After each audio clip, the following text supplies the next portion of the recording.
பெரியார் என்ன சாதித்தார், திராவிடம் என்னத்தை கிழித்தது, நீங்க என்னத்தை மாத்திட்டீங்க, பெரியார் இங்க ஒண்ணுமே பண்ணல, இந்த தலைவர் பெரிய தலைவர், இந்த தலைவரை விட உங்க பெரியார் பெரியவரா, அந்த தலைவரை விட உங்க பெரியார் பெரியவரா, இப்படி எல்லாம் தொடர்ந்து நம்ம மேல கேள்வி கேட்கப்பட்டாலும் பெரியார் எல்லாரை விட ஒரு படி மேலையா இருப்பாரு. மத்த தலைவர்களா வீக்கான்னு கேட்டா கண்டிப்பா கிடையாது. இன்னைக்கு நீங்க மத்த தலைவர்கள் எடுத்துக்கோங்களேன், தலைவர்கள் வந்து ஒரு முக்கியமான சித்தாந்தத்தை எடுத்துப்பாங்க. இன்னைக்கு தமிழ் வழியை வந்து நான் பின்பற்ற, தமிழ் வந்து நான் பாதுகாக்கணும்னு நினைக்கக்கூடிய தலைவர்கள் சாதியில கோட்டை விடுவாங்க.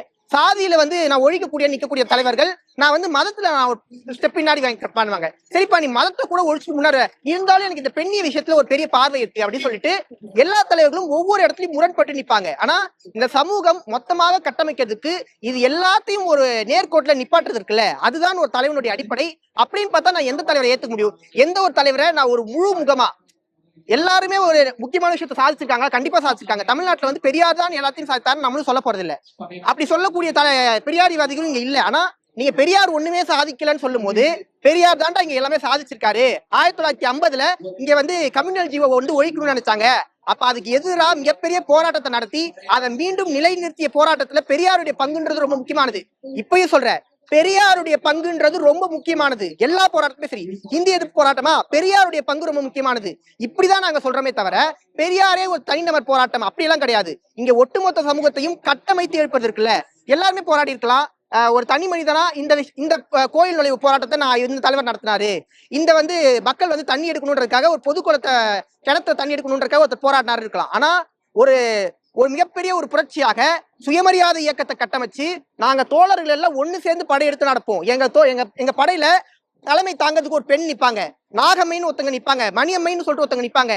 இவங்களுடைய தலைமையில ஒரு மிகப்பெரிய ஒரு போராட்டம் நடக்கும். எதிரில் நிக்கிறது ஒரு ஆணாதிக்கவாதி, ஒரு மத சிந்தனையாளராக இருக்கலாம், அவன் சாதி எதிர்ப்பாளராக இருக்கலாம். இது மூணுத்துக்கும் பெண்ணை முன்னாடி அனுப்பி தலைமையை கேட்கறதுக்குள்ள அதுதான் ரொம்ப முக்கியமானது.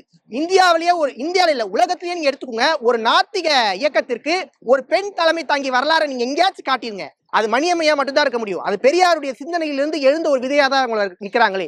அப்படி இந்த சமூகத்துல இன்னைக்கு நாங்க பேசிட்டு இருக்கோம்ல, என் பேர் ஹேமநாதன் என் பேரு.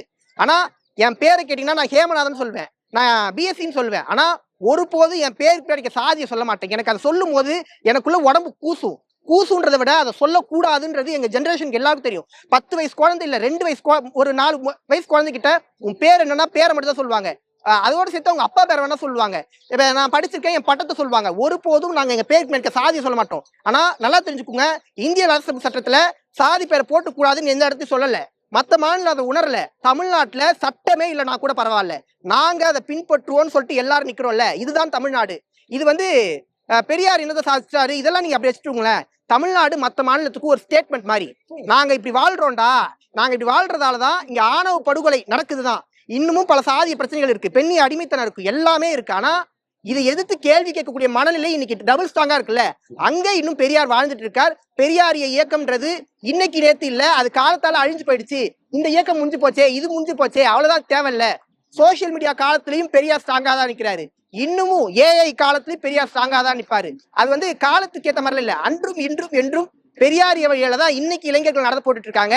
அதனாலதான் தமிழ்நாடு முற்போக்கு மாநிலம்ன்றத ஸ்ட்ராங்கா சொல்றோம். இங்க பிற்போக்குத்தனம் இருக்கா இல்லையான்னு கேட்டா இருக்கு. ஆனா அதுக்கு எதிரான மனநிலையை உருவாக்குனது பெரியார் என்கின்ற பெரும் நெருப்பு.